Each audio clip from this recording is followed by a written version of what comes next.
Mm-hmm. Mm-hmm. Happy, happy, happy, happy Black History Month. Big up Nelson, my goat. Um, yes, it is still Black History Month, the shortest month for some reason. Oh, let me just fix my cushion. Ah, that's better. Excuse me. Um, and in honor of that, we're gonna talk about media that radicalized me as a kid, and some other influences. Because um, I have a confession to make. I'm woke. Ah! Like, and I've been woke. I've gotten woker as you know, but even as a kid, I was decently woke, and that's thanks to the media I consumed, the experience of my childhood, and the experience of my family members and the stories and whatnot. Um, Now, let me just be clear. When it came to economics, class, politically, uh, like race, like immigration, all that, I was extremely. I've always been woke on that, and that we will get into that later. Um, but to be fully transparent, when it came to like sexuality, gender identity, uh, all of that, the LGBTQ stuff, that took me some growing to do, you know. Um, Definitely, there was a point during my youth that I could have gone, the right wing shit, you know. Like I was watching when I was like 13, I was watching like Leap Years here, iDubbbz, all of them men them that are not very good. They yeah. Um, and probably some like the early like alpha male bullshit, but you know, I didn't end up there. Like I said, I've gotten progressively more work. I feel like, as a child, I was work, and then teenager, it sort of almost went there, but then I was like, nah, fuck that, because I realized on my own accord that these guys were fucking losers.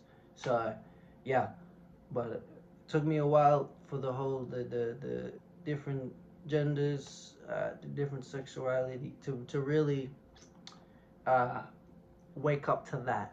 But as far as the other components of being woke, that was pretty much there from the jump.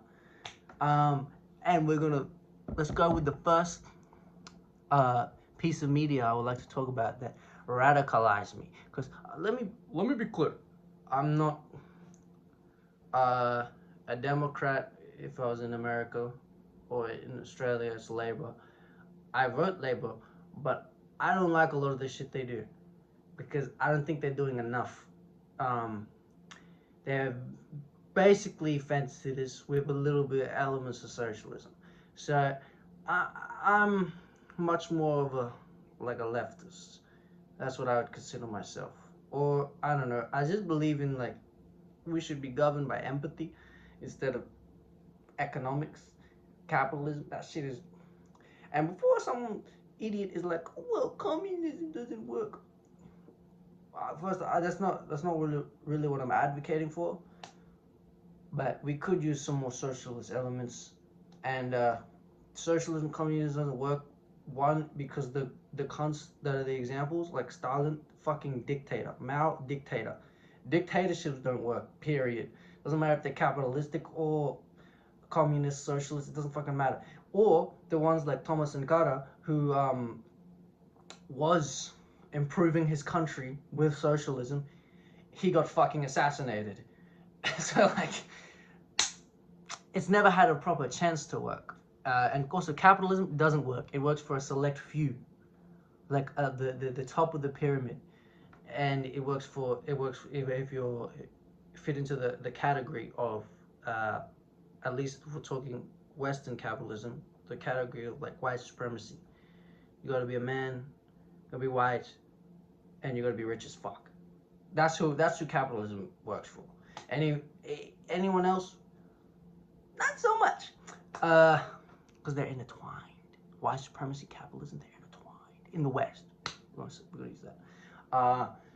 But I'm getting tangent. This is probably gonna be a long video. I've got a lot of shit to cover.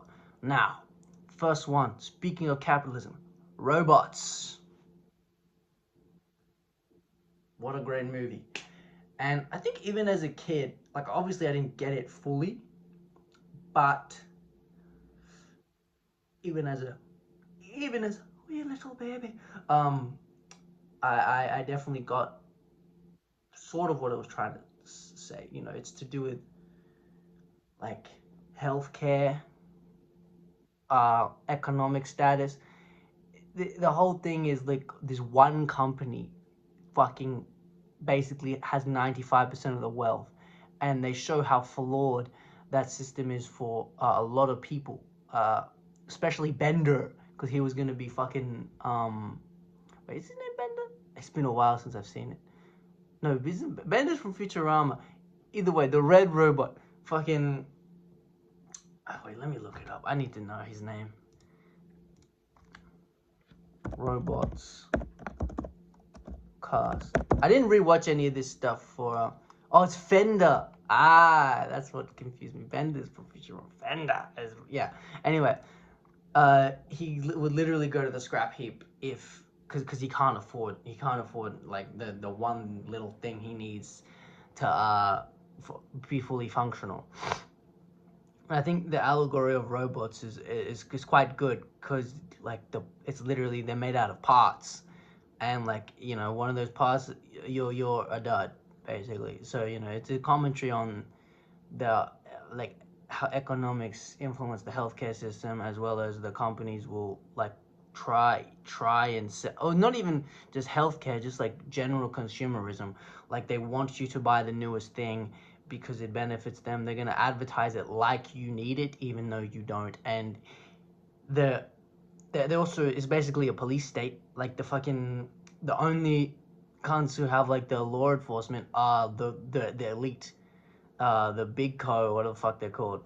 So yeah, that as a kid, especially the scrap yard or the factory scene with the with the song, that shit was, I was bobbing my head, but I don't like, you know, as an adult, you're like, fuck, this hits a lot harder. The next one, Bug's Life. Decent movie. I think I prefer robots though, but this one is also about class, but it can also, you can look into it to do with like race, but I would say it's mostly a commentary on classism. The grasshoppers are the very few, yet they rule or control the majority of the population, which are the ants, and they control them through fear. Which, I mean, if you look at what's happening today, especially in the U.S.,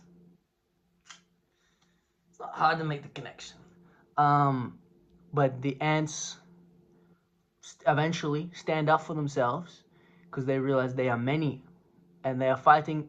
The opponents may be stronger, but there's far more, and the grasshoppers need the ants for their food, for their resources. You just translate that to money, or, you know, and it fits quite well. So I think this.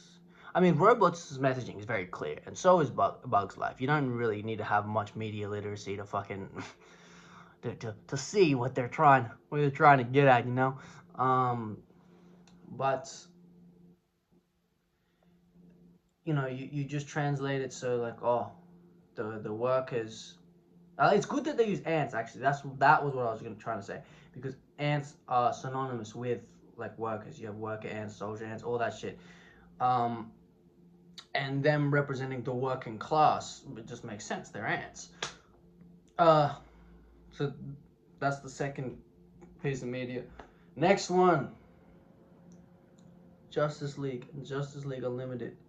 Talking about the animated series from the 2000s. Now, I think one of the main points was its commentary on power. And like, especially when like the Justice Lords are introduced, it's like, okay, this superhero team that's been established to be the good guys, super empathetic, compassionate, helping everybody no matter what. What if they use their power for nefarious means? And then they even talk about like especially in Unlimited, when the big seven is like fully brought into question. It's like they talk about how like the Watchtower having like a fucking super weapon above the earth is like kind of crazy, and it doesn't matter like how good they are, they're still fucking. They could literally shoot it any time, and it gets hacked, and it gets fuck. They shoot it. Um, and I like the characters like Question and Green Arrow, like the more straight tiers that are the ones who are really questioning Superman or like Wonder Woman and all those people. I think they really shine light on, yes, you do use your power for good, but you are still an insanely powerful force, and humanity is they have a point when they're like, okay, what if you turn on us, and what if like you could easily take over the whole world. And then they call back to the Justice Lords, who literally did that. They just put themselves in power.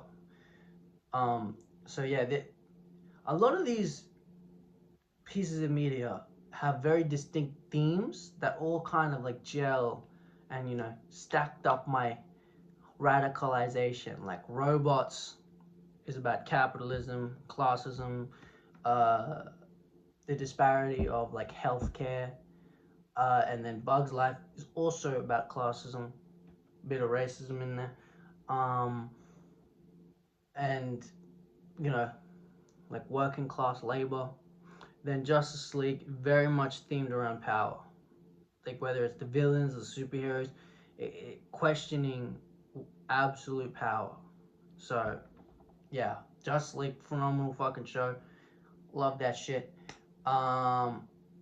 Next, this is in general just X-Men, but specifically the one I really grew up in, X-Men Evolution. And with all X-Men, they don't shy away from the civil rights uh, sort of movement that it's inspired by. Like they don't, because to be a mutant is to be hated for what you are, and that something you have no control over. What the fuck does that sound like? And I've also seen X-Men, like the one from the 90s and obviously 97.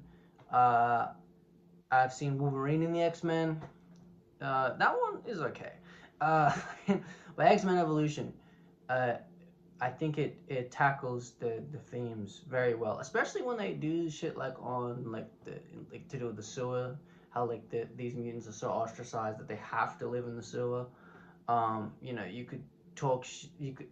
I mean, it's obviously more extreme, but you could connect that to like redlining, or in Australia, what they did to the Aboriginal people, just completely ostracized, pushing them out of society. Obviously, a sewer is a bit fucking worse, but it still has the same point. That they're demonized for something they literally have no control over. That is just their genetics. That's it. Like the way they are, who they are.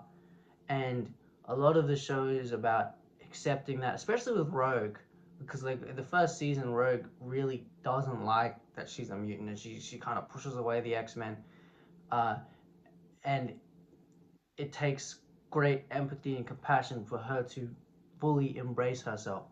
So yeah, this one, is X-Men is very connected to like racial liberation as well as LGBTQ liberation. Um, yeah. So this radicalized me. Um, what was another contributing factor? Next one, Barnyard. I fucking love this movie, man. Um, and this is not so much like full radicalization, because the main thing it taught me is a strong man stands up for themselves, but a stronger man stands up for others. Mm. And you put that with all the previous examples, and how there's that a lot of those shows, movies have themes of inequality, and it takes courage to then stand up to that. That's some shit I took from it. Shout out, Ben. No, back down. That's absolute cinema. Him defending the innocent. Like a lot of superhero stuff, obviously, has radicalized me, because I mean, if you take away the proper message instead of just being like, "Oh my God, they got so much power," because to some men, because it's mostly a man thing, um, they look at the superheroes and they're like, "Oh," the whole thing is just like a power fantasy. It's the same with a lot of shonen anime. They don't take away the fucking social message, like what the shit is trying to tell you, like how they use their powers, not just having the fucking power, um, like, and why they use their powers and why they feel they need to, like, you know what I mean? They just get lost in having the idea of having the power, which the the real power comes from in here, bro. Like always, it doesn't matter how fucking strong you are, how weak you think you are. Your power is in here. Um, but yeah, Barnyard, as well as the various superhero media, told me strong man stands up for himself. Strong man stands up for others. With great power comes great responsibility. If you with Spider-Man, I feel like too many Spider-Man fans do not really see that. They're just like, oh, I want to swing around the city and climb on walls and like punch people's jaws off. It'd be literally so awesome. Especially motherfuckers that idolize Spider-Man, specifically when he's in the symbiote suit. You're weird. Um, Next is Star Wars. It's quite obvious, fighting a tyrannical empire. But I kind of like Star Wars: The Clone Wars, especially when it explores the more clone stories, and how a lot of them are like victims of, like just the idea of being like bred for warfare. And there's some that kind of seek a different purpose, and it's very hard to break out of. That's a pretty work message. But as the years have gone on, I've become less of a Star Wars fan, unfortunately. I just think a lot of the shit is tired and played out. And frankly, I'm sick of Tatooine. Like, why is it in so much shit, bro? I don't fucking care about the whole galaxy far, far away, and you're just stuck on this one fucking desert planet, bro. You're like, get the fuck out of. All right, anyway, moving, pivoting away. Actually, no. I have something in my notes that I forgot to write, but it's probably the one that radicalized me the most. Avatar: The Last Airbender. That is a commentary on imperialism and how easily manipulated people are through propaganda to think their nation is the greatest thing in the world. It's talking about patriotism, imperialism, the need to conquer because you have an innate feeling of superiority. I'm talking about the Fire Nation, by the way. And like Zuko's journey kind of mirrors like how he escapes the Fire Nation brainwashing and the sense of superiority by thinking he's regained his honor in betraying his uncle and capturing the Avatar, but then realizing, fuck, this is not what I wanted. This is not my destiny. The Fire Nation is inherently corrupt. They wiped out the air nomads just for conquest and the need for to spread the glory of the Fire Nation. You know, like there's just the feeling of superiority, just completely disregarding other cultures' customs. It's talking about how that's bad, guys. That's bad. And I think it was so well done, as well as, you know, it explores like PTSD, so like with Zuko, the Zuko Alone episode, or even with Iroh giving up being this conqueror because his son died. It shows the real ramifications of warfare. It shows you, for a kid's show, it shows you what war is really fucking like, bro. Not that I've been to war, wouldn't go. I'm against it. Fucking also, like in Ba Sing Se, the shows the commenting on the systems of power and information suppression. There is no war in Ba Sing Se. Or the Dai Li, the secret police. Like, that show is so fucking woke, bro. As well as Aang taking like the pacifist route. It's just it's a woke fucking show. As well as like Katara confronting the internalized misogyny in her culture. I know it's the Northern Water Tribe, not the Southern Water Tribe, but they are both water tribes, and you know, her being such a prodigy breaks the cycle of you know, Paco's only fucking training male waterbenders, even though Katara's clearly the best one, and she proves to him why she should be trained, and then therefore when you get to Korra, there's fucking women that are trained to be like proper waterbender fighters, not just healers, because anyone can fucking heal, bro. Like, come on. That was actually ridiculous. And the reason Katara became a warrior is because in the Southern Water Tribe, they got fucked up way more from the Fire Nation, that she had to do it as a necessity. That's fucking awesome. Becoming, like, the whole commentary on becoming strong out of necessity, that speaks to more than just like a child of war. It could be you're poor, so you have to like lock in, basically. Like, I'm not really doing it justice. Just watch the fucking show. But yeah, that 100% radicalized me. That's probably the biggest contributor, because it is my favorite show of all time. I've seen it like 4 or 5 times. A couple times as a kid, and then I think more as an adult, because you get more from it. Moving on to some artists. Now, all of these artists I've been listening to, thanks to my dad, since I was a little baby. Lauryn Hill, her album has some of my earliest memories, especially like Lost Ones and like That Thing. Yeah, but you know, you listen to that album and it might just radicalize you, maybe just a little bit, but you know, her way of making art is very woke, and like the way she talks about issues, I think is quite profound. Same with like Stevie Wonder, but I feel like I started listening to him a little bit.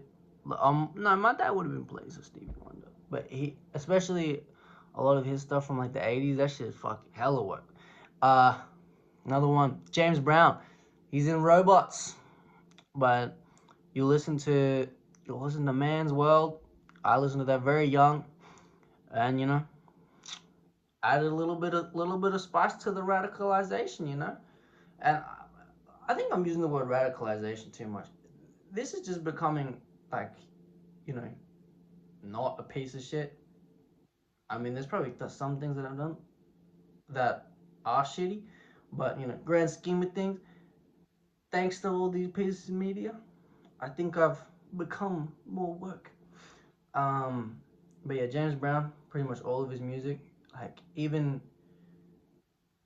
like the more dancey songs, they do have that social message sprinkled in there. And now I would like to move into the more, as I was like becoming a teenager type thing, I go more into like hip hop. And if you know anything about hip hop, it's like the most socially inclined fucking. At least that's how it started. Now it's kind of, at least mainstream hip hop isn't that woke at all, actually. But you know, in its inception, it was made in response to the inequality in America and also the world that black people face, systemically, on a individual basis. So DMX and NWA, those when I was like entering my teenage years, that's some shit I would fucking, again, thanks to my dad. Oh, and Rage Against the Machine. But I think they might have, they're not as work anymore, but they were. All of those contributing factors did radicalize me even more. Like, see, the TV and films, that was what started it, as well as the early music from like Lauryn Hill, James Brown, even like Michael Jackson. Um, that started the fucking. He's going woke. He's going broke. But then like the more like hip hop stuff. I know Lauryn Hill makes hip hop as well, but I like her R&B shit more. Um, like the Rage Against the Machine, DMX, NWA, they're fucking. That really made it skyrocket. Um, and finally, nearing the end of the video, just basically how I was raised. Now, I am half South African, and I've been very proud of that heritage since I was like a little baby, because I was quite raised in it, uh, amongst my family, and the stories they told about South Africa, that shit radicalized me, especially because it was in apartheid. Like, when they left, they could not vote, so that inherently it fucking radicalizes you if you have half a brain.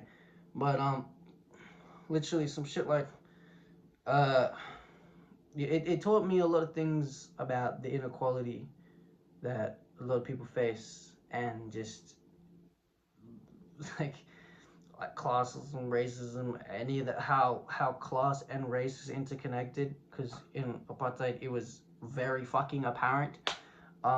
Like, my dad came over here because I don't know if I'm gonna, nah, actually I'm not gonna tell that on the internet, but uh if it wasn't for apartheid, he probably would have stayed there. But like, story I will tell, this motherfucker was like 8 or 9, was on a bus by himself, as you do. Uh, see someone get fucking shanked on the bus, and then they get off at the next stop. Shit like that. I have more stories than just that, but like, that definitely, that will definitely radicalize you, especially when you then know the conditions and the type of life that my family had to live back in South Africa. So yeah, that shit radicalized me. And then the final thing that radicalized me is growing up in Australia, in the area that I live in, because uh, it is very, very white, very bogan, and very fucking racist. So, even though I'm a lighty, uh, I cop some of it, and that shit will, when you're a kid, you don't realize why it irritates you so much.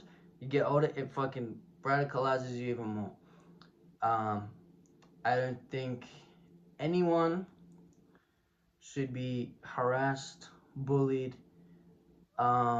for their cultural beliefs, their religion, their skin color, wherever the fuck they're from, their whoever they enjoy the company of, however they identify.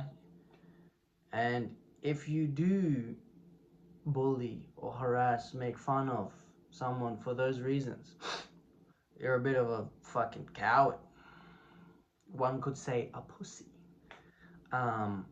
And you're just a fucking bully, man. Like, and you deserve to get your teeth knocked out, to put it bluntly. But yeah, that's some shit that radicalized me as a youth. And a lot of the media I consume now is woke. The best media is woke, and I will die on that hill. Happy Black History Month, everybody. Stay woke, stay up. I will rise up. Anyway, see ya.